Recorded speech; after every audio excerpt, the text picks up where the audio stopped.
You got a plan? Let's try not to get killed. Brilliant. Hi everybody, Babylon 5 is my favorite show of any genre, and we're going to talk about the strategy and tactics. But it gets better than that, I promise. Hi, this is Pat Tallman. You might know me from Babylon 5, Night of the Living Dead, Army of Darkness, Star Trek, a few things like that. And you are listening to SciFights.net. Ivanova, you got a fix on my position? Confirmed. On our way. No, negative. Triangulate your fire and stand by. I want to set up a kill zone, point blank. Open fire!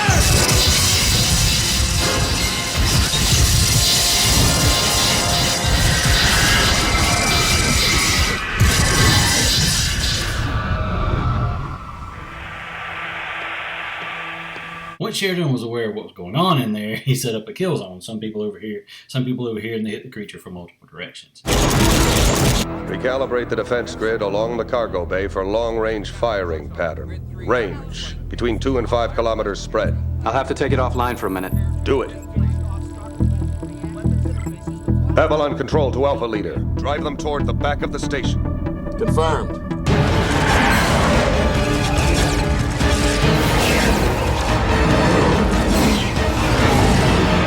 Let me know when they're in position. 1 minute. Defense grid reactivated. Target range, 3.9 kilometers. Now we close the box. Babylon Control to Delta Wing. Proceed. Confirmed, Babylon Control.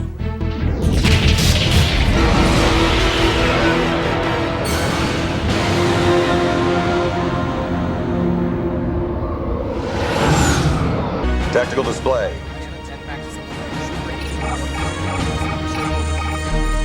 They're retreating. Good. Right down the middle of the gauntlet. Delta Wing fire. Alpha Wing fire. Fire defense grid, all sectors.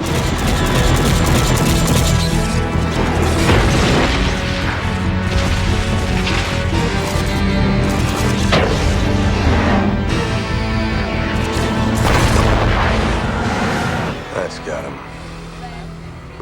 Delta Wing, proceed to command and control vessel while Alpha Wing works cleanup. Confirmed. We also are seeing here tactics being used. It isn't just fire. They're deliberately herding them into one area, which tactically you'd want to do, and close the box on them and have forward and aft weapons fire plus the guns from the side. Most science fiction shows you tend to see them with one guy on the bridge saying "open fire," and that's all you tend to see. Now we see Sinclair's mind at work. See how he works. He's very orderly, very disciplined. He sets a trap for them and buttons it up. And the area they go through is the kill zone. And no one survives a kill zone like that. You got before, aft, and from the side. You got nowhere to go. Here we have ourselves showing that there are interceptor missiles being used. There's a sense of tactical weapons here. Very often in television science fiction, you see them just going front to front and blowing at each other. We wanted to set up a strategy that there are ships that have backup vessels and fighters to use in deploying against a larger vessel, and those that don't. And how do you fight in a different way? We want to see damage to the station in a real way. We actually will sit down and work out the tactics of warfare and almost game it out. They're here, we're here, how do we deal with this? Fortunately, John Copeland, who was our line producer at the time, was a big military buff and learned a lot and knew a lot about tactical maneuvering and stuff. And we would sit down and block it out, he and I, as far as making the actual battles make sense.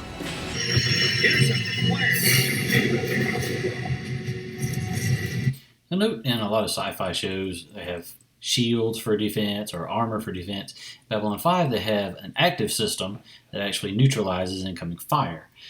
Interceptors. Now, I don't understand why the Centauri aren't doing that here, because Earth got most of their advanced technology from the Centauri, either directly or indirectly through the Narns. Here we see they're opening up a little bit more directly on the Centauri vessel, not just their interceptors. Now, watch what happens here. These are gun turrets on the Centauri vessel. We see these 4 up here on top. Now watch what they hit. They hit that gun turret. They hit that gun turret.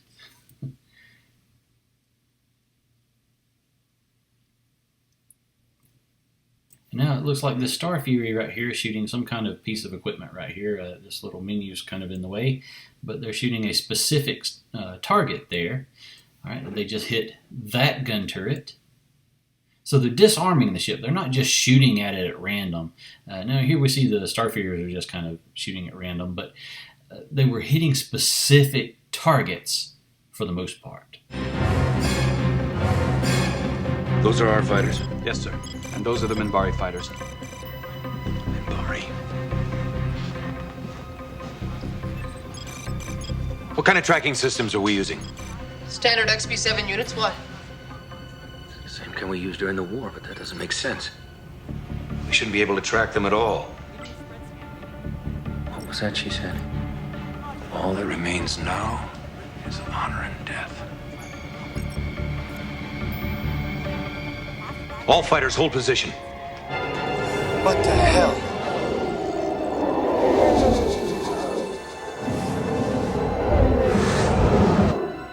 I don't understand. They didn't fire.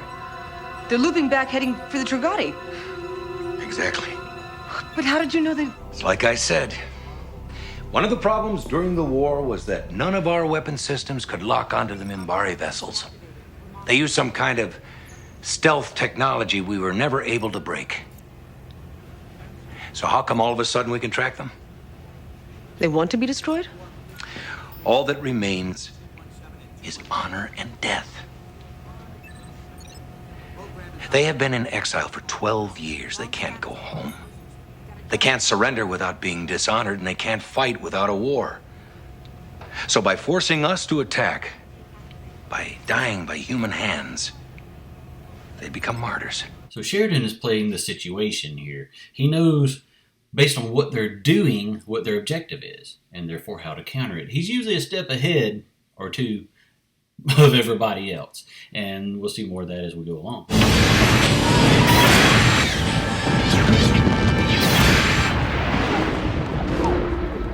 They missed. They never miss. They don't recognize our ship. They want to find out who we are before they destroy us. They'll either cripple us so they can board us or drive us off so they can follow us. It should give us just enough room to maneuver. We've got the last mine in this area cleared. Marcus, there's your window. Tell the Rangers to clear out. Or head for the jump gate. Would it not be faster to open a jump point? I don't want them to know we have that potential. Now hit it. We cannot lose them in hyperspace. They will follow us wherever we go. I'm counting on it. In this situation, Sheridan doesn't have any intel on the Shadow vessel. It doesn't know anything about its capabilities. He doesn't even know the ship he's on. It's the first time he's ever been aboard it. So he's playing the situation again. He knows that they're going to do this or this based on what they did. He just identify this is their objective. Now, at this time, since he doesn't have any intel, he doesn't know that the Shadow vessel can't board the White Star. There's only one person aboard the Shadow vessel. They can't board anybody, so they're going to try to chase him off. But in either case, he knows what he can do to counter it. Captain, why didn't you want the enemy to know we could make our own jump point to hyperspace? Because most ships this size can't do it. I have to rely on a jump gate. As long as it thinks we're in that class, we've got one extra weapon in our arsenal. Tell me, Commander, have you ever wondered what would happen if you opened a jump point while inside a jump gate? No, and neither should you. Earth Force experimented with the idea during the Minbari War. They called it the Bonehead Maneuver. No offense. None taken. Because it's suicide. Forming a jump point inside a jump gate releases a staggering amount of energy. None of our ships could clear the blast range before being blown to bits. But this isn't one of our ships. Mr. Linier, what do you think? Is this ship fast enough to get out before the gate blows? I have no idea. Well, it'll do. We should just about be to Sector 45 by now. Tell them to head to the local jump gate best speed. Captain, why this jump gate? It's expendable. Used to be the Marcab system. Ever since they died off, other races have been using the abandoned gate to strip the place bare. I do not like grave robbers. This should take care of two problems at once. Approaching jump gate. All right, stand by jump gate sequence. Ivanova, you ride the jump engines. Be ready on my signal.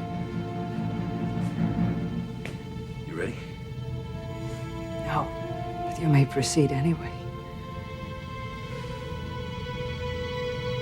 Activate jump gate sequence. Now. Half jump engines online. Now.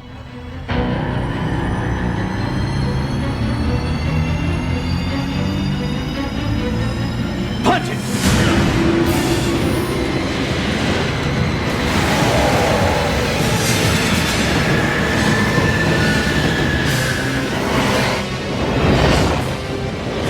Sheridan is a very quick thinker. He's as intelligent as Picard or anybody else in any of these other shows. He's not just a pretty boy, okay? He worked out the solution immediately upon discovering the Shadow's objective. He knew where he was going to go and what he was going to do, and everybody's like, Captain, why are you doing this? How are you doing that? With Sheridan specifically, though, his MO seems to be to set a trap for the enemy, have them follow him into a dangerous situation. Let's see some more of that. Minimal effect.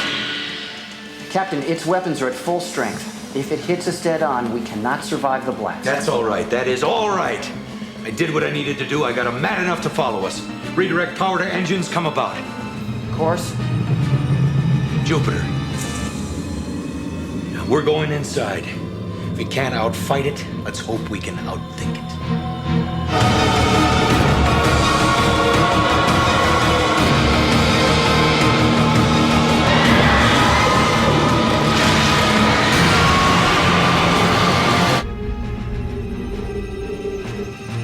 Bridge to navigation.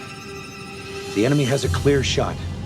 Fire docking thrusters. Get us behind one of those asteroids. Let them think we're trying to evade. We want to finish the job. Let them come to us.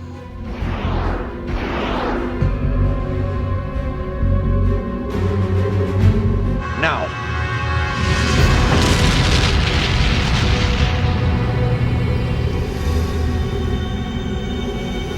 She's out of range of Nuke 2. Only one left. See you in hell.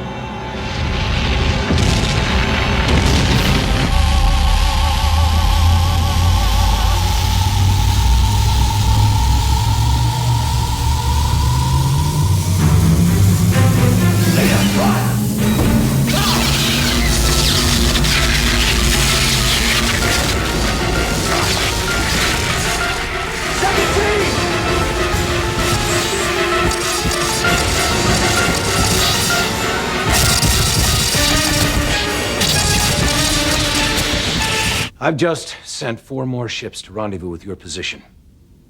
Once they arrive, you will proceed to enter Shadow space. Your target is a small base on Dorak 7. I know the one, sir. But, Captain, it's only 10 light minutes from one of their main staging areas. They'd be able to counterattack almost instantly. We're aware of that. We're transmitting a file to you on a sub-channel. That file contains information about a secret base we've established near Coriana 6. Most of the fleet will be there when it goes online in 3 days. But Erickson, if this information falls into the hands of the Shadows, they will launch an attack against that base just before it becomes operational. Don't worry, sir. We won't let it fall into the wrong hands.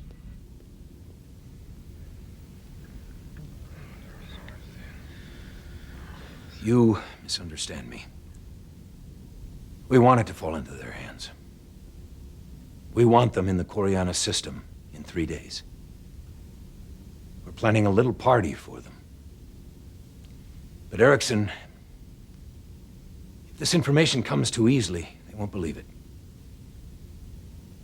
We need them to believe it's real. Real enough to fight for, real enough to... Of course, in this instance, he was using White Star as bait to spread disinformation. We did a whole commentary on intelligence and counterintelligence. Sun Tzu said all warfare is based on deception. Winston Churchill said the truth should always be accompanied by a bodyguard of lies.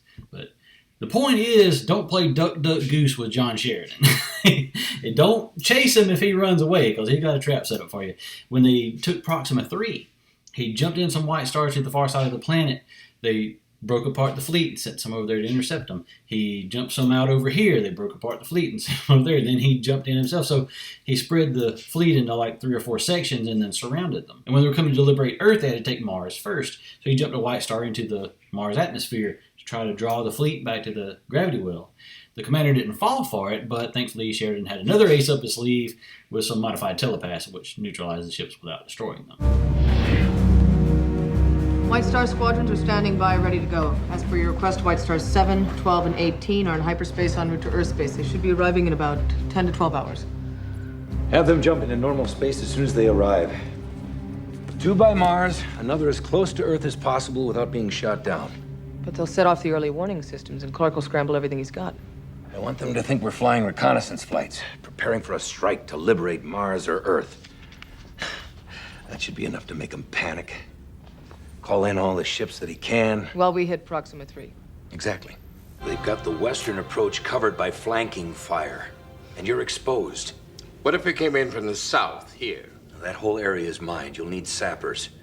With luck, you could break through before they bring their big guns to bear. Even so, you're going to take heavy casualties. The Shalassans assured us this could be done with minimal losses. General, they lied. If Matok could be taken so easily, they'd have done it themselves. If you really want my advice, call this whole thing off while there's still time. They will listen to you. It's a trade-off, Captain. We keep the Shalassans in power, and they give us the right to establish a permanent presence in their sector. A sector which is strategically close to the Narn and the Centauri. Their war is going to tear this galaxy apart, and it's just a matter of time before Earth must choose sides. So, for better or worse, my orders are to take Matok, and I intend to do just that. Here he didn't know the overall strategic situation, and of course General Franklin did, and Earth is playing the long game. It's not about this little battle here, it's about the future. The Shadows keep attacking random targets. Very illogical. On the other hand, once engaged, their tactics are very successful, very logical. It's a contradiction. Unless the random attacks are logical in some way we haven't yet determined. Exactly. You're right. There's no pattern to the shadow attacks. No pattern at all. I'm sorry. I wish I could see it. That's okay. Sometimes it's just nice to have the company. Put the three-dimensional grid back up again. Display the attacks in sequence, chronological order. Wait, did you see what I just saw? I think so. They started here, then jumped across to this area. Stop! Display full attack data. Move the tactical display inward, peeling off the attacks on the outer areas and show me the middle of this sector.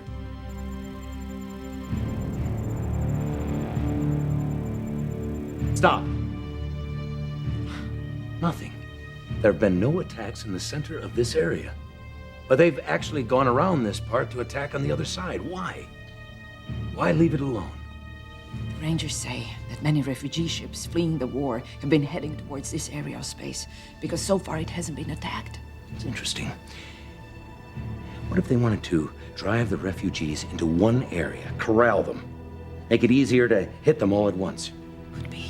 The effect could be devastating, demoralizing. Keep them away from the colony.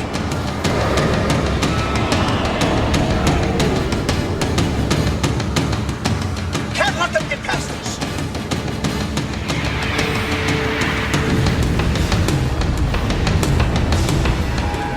The Shadows both strategically and tactically set up a kill zone, draw you into it, and then concentrate their fire. You do not understand. Oh, but I do understand. That's what's got you worried, isn't it? Vorlon said, understanding is a three-edged sword. Your side, their side, and the truth. The truth is, we don't need you anymore. When the other first ones passed beyond the rim, you stayed behind as guardians, shepherds for the younger races. But you've lost your way. This isn't about teaching us or helping us. This is about you being right. You're trying to force us to decide which of you is right. You're like a couple of parents arguing in front of their kids, manipulating them, trying to get them to take sides, not for their benefit, but for yours. But what if the right choice is not to choose at all? You're as trapped in this cycle as much as we are. But we can't afford it anymore. We don't need it. We don't need you. We've learned how to stand on our own. We'll make mistakes, but they'll be our mistakes, not yours. How do we have a war when no one will fight for either of you? We refuse to take sides in this anymore. It's over because we've decided it's over. Now get the hell out of our galaxy, both of you. I've seen people that say that the Shadows of Orleans left because Sheridan told them to get the hell out of our galaxy. Okay, there's a lot going on here. Of course, we covered this in an entire separate commentary, but we're going to touch upon it here as well. It's about understanding the enemy's objective. What is the war about? And then Sheridan and Delenn remove their reason for fighting the war. Okay, it's about ideology, who is right, and they want us to pick. Okay, so the only way to counter that is you get both sides together, and they had to trick them to do that. That false intelligence we saw earlier, and they brought them together and rejected both of them outright. Now, they're saying we don't reject the ideology, we'll decide for ourselves, we reject your direction of the ideology. That's what ended the war. They removed the reason. I just wanted to get a personal report on the progress of the Centauri conflict. With the help of the White Star Fleet, we are holding our own, Mr. President. Several incursions on Brakiri space have been beaten back in just the last 24 hours. The non-homeworld and territories have experienced similar attacks. With the depletion of our forces after our last experience with the Centauri, we would have suffered even greater casualties without the assistance of the White Star Fleet. At the moment, what I am trying to get from all of you is a sense of their strategy. We've detected two different parts of their program. One part of the fleet is designed to protect their bases from attack, while the other wing engages primarily in offensive maneuvers against everyone else. Has there been any exchange between the two sides? Little or none. It's like having a defensive and offensive special team in football. Is this typical of their strategy, General Natak? No. Perhaps they have changed. Maybe. It's strange, though. Anyway, those are their tactics. What is the overall strategy? You can't just fight a war to fight a war and honk off your neighbors. There have to be definitive and, to their minds, achievable goals. Now, what are they? What does it look like they might be? Are they moving toward anything? Their strategy has not yet become clear. And this doesn't seem strange to you? The Centauri have pushed us back further than we have ever been for 30 years. Their forces are closing in on us in every direction. War Leader Justin, I don't understand. I'd heard none of this during my weekly briefings. The Kari is trying to perpetuate the belief that we are holding our own. We're not. Then there is no hope. There's always hope. At least that's what I tell myself when I awaken in the middle of the night and the only sound I can hear is the beating of my own desperate heart. We have one chance. We have located the supply world for the Centauri main force. Here, at Garage 7. It's heavily guarded, but open to attack if we commit the bulk of our forces for one all-out strike. Many of our ships will not return, but if we strike hard enough, we can cut their supply line.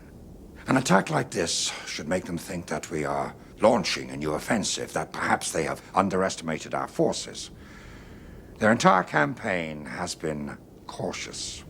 This should make them pull back and re-examine their strategy. And with luck, this will buy us time to bolster our lines of defense. Exactly. If we make them pay for every inch of space, we can wear them down, prolonging the war beyond their capacity to fight it.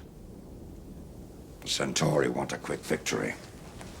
They don't have the stomach for prolonging the war. There is a danger, Justin. Drawing off our forces like this will leave Homeworld with only a skeleton defense. I know, but if we go on fighting the way we have been, sooner or later Homeworld will fall. We must change our strategy quickly. Even in our worst projections, we will always have enough surviving ships to effectively defend Homeworld. They will only be gone for a little while. The window of vulnerability is very small. So the Narns have become desperate, and this is a move of desperation. They're taking away their defenses to go on the offensive, and it's kind of like in American football. You can blitz an opponent, say you're on the defensive, you can take this guy off of his assignment, whether it's a person or an area, and send them after the quarterback or whatever it's called, a blitz. That's basically what the Narns are doing. They're taking all their defensive forces and sending them after the supply line. They know now they can't actually win an offensive campaign against the Centauri. They thought they could at the beginning, but now they realize they can't, so they're trying to prolong it as they fall back until the Centauri just give up. And so that's the move of desperation. But if they were just fighting the Centauri, that might work. It has at times in history. For instance, when Napoleon invaded Russia, they just fell back, and drawing the French further and further and further until they had to give up. They couldn't get their supplies in, and they were freezing to death, and the Russians were burning all the crops as they went. They actually evacuated Moscow and let them have it, and took everything of value out with them. So Napoleon went back home defeated. We intercepted a coded transmission from the Narn Strategic Command of one of their flagships. They intend to strike at the Gorash 7. Could be misinformation, an attempt to draw off our main force while they strike elsewhere. Yes, I have heard this from others in the Centaurum, but I don't think so. It has just the right ring of desperation to be true. Took some doing, but I managed to convince some of our generals that the message is genuine, enough for what is necessary. Then you're going to be waiting for them at Gorash 7, yes? No. What? Are you mad? They will destroy our supply lines. Not if your forces are there waiting for them. My forces? And where will all your generals be during this, Launching a full assault on the Narn homeworld itself. So now we know the strategic situation. We know this side's going to try to do this, and that side's going to try to do that. You know what's going to happen. So the battles that follow don't involve roundhouse kicks and backflips and, yeah, let's get them type stuff. It's tragic. You know what's going to happen. How much do you think it would really matter if the Narns jumped out and it was a Centauri fleet waiting for them instead of the Shadows? Would it really make that much difference because they already have a fleet en route to the Narn homeworld to bomb it? So it's not always about this technology versus that technology and that kind of thing, even though that's what most people want to talk about. Superman, for all his power, always had his hands full with Lex Luthor. So this commentary is obviously not exhaustive, but there's just one more thing I want to talk about. We've got a breaching pod coming in. Where's it going? Hull area, Brown 95. Garibaldi. Yeah, I heard we're in the area. On our way. Come on, move! We gotta cut them off before they hit open ground. Let's go!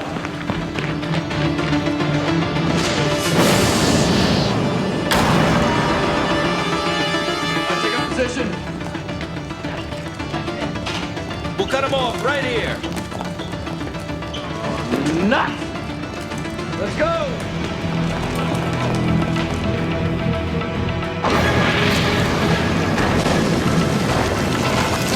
We've discussed over and over about how the stupidest thing you can do is just charge headlong into gunfire. Even in the American Civil War, you couldn't do that with muzzle-loading rifles. But here, these are not Narn soldiers. They're civilians. And they volunteered to take over as security people, and they've only been doing that for a couple weeks at this point. So they only really made one mistake, and that was disobeying Garibaldi's order. Garibaldi had a plan. He was going to set up an ambush in a contained area and take them out that way, but they disobeyed that and went charging headlong into gunfire. These are not soldiers, so that's the point to consider. Anyway, I hope you enjoyed this commentary, and I'll see you in the next one. Hi, I'm Claudia Christian, and you are watching SciFiFights.net. That's right. And you better keep watching SciFiFights.net, or else she is gonna kick your butt.